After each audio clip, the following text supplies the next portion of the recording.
Sersan Mayor Rama Wahyudi, anggota TNI AD yang gugur.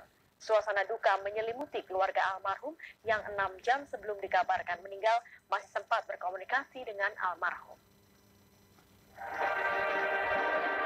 Rabu sore, sejumlah keluarga dan kerabat ramai melayat ke rumah duka Serma Rama Wahyudi yang gugur saat menjalankan tugas penjaga perdamaian di Republik Demokratik Kongo.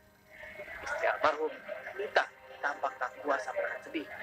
Ia tak pernah menduga suami tersangka pergi begitu cepat.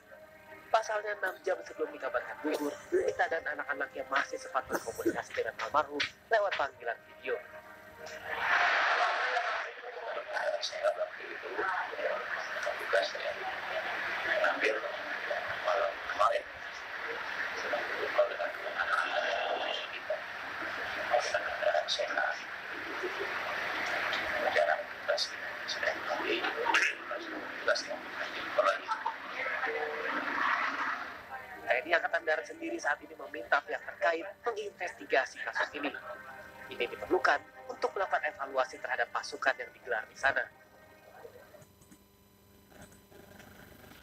Yang jelas kami akan mengevaluasi, kami ingin mendapatkan evaluasi kronologis yang sebenarnya sehingga kita bisa evaluasi apa sebenarnya yang terjadi, sehingga walaupun kami hanya menyiapkan personel, tapi penugasan semuanya dari Mabes TNI, kita bisa menyiapkan mereka lebih siap dihadapkan dengan insiden yang terjadi terakhir ini.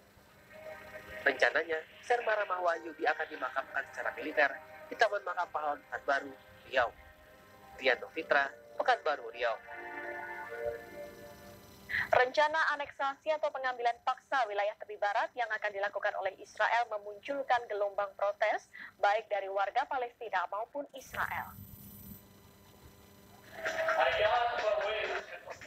Ratusan warga Israel berkumpul di ibu kota Tel Aviv untuk menyuarakan protes terhadap pemerintah yang berencana memperluas wilayahnya dengan mencaplok sebagian wilayah tepi barat.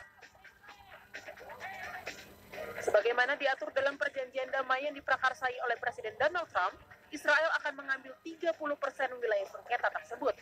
Selain itu, pemerintahan Benjamin Netanyahu juga berencana menganeksasi lembah Yordan.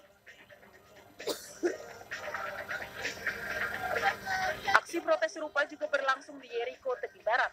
Ratusan warga Palestina menolak rencana pemerintah Israel tersebut. Sekretaris Jenderal PBB Antonio Guterres pun turun tangan, meminta pemerintah Israel membatalkan rencana aneksasi itu karena dapat merusak stabilitas keamanan dengan Palestina. Guterres juga menyebutkan rencana itu akan melanggar hukum internasional. They have been conveying consistently the message that annexation would be not only against international law, but it would be a major factor to destabilize the region. It would be something that would undermine what I believe is necessary, which is a two-state solution in which Israelis and Palestinians can live together in peace, respect each other, and guarantee each other security. I hope that this voice of reason, that is not only mine, it is echoing across the world, will be heard by the Israeli authorities, and that annexation does not take place in the 1st of July. Konflik perebutan wilayah yang terjadi di tepi barat telah menyebabkan ratusan ribu warga Palestina harus mengungsi. PBB pun dibantu sejumlah negara mengumpulkan dana sebesar 130 juta dolar Amerika atau sekitar 1,8 triliun rupiah untuk penanganan masalah pengungsian ini. Pada Selasa 23 Juni, sejumlah kepala negara dan sekretaris jenderal PBB mengadakan rapat secara virtual untuk membahas soal donasi dana tersebut. We meet at a time when all prospects for a just, comprehensive peace that is the right of all peoples of the region are being threatened by Israel's decision to annex 1/3 of the occupied West Bank in violation of international law. Annexation must not happen, for if it does, it will kill the two-state solution and will undermine all chances for peace. All of us who believe in international law, all of us who want peace for the whole region, must speak and must act against annexations. Sebelumnya sejak 2018, Amerika telah menghentikan pendanaan bagi lembaga PBB khusus penanganan masalah kemanusiaan di Timur Tengah.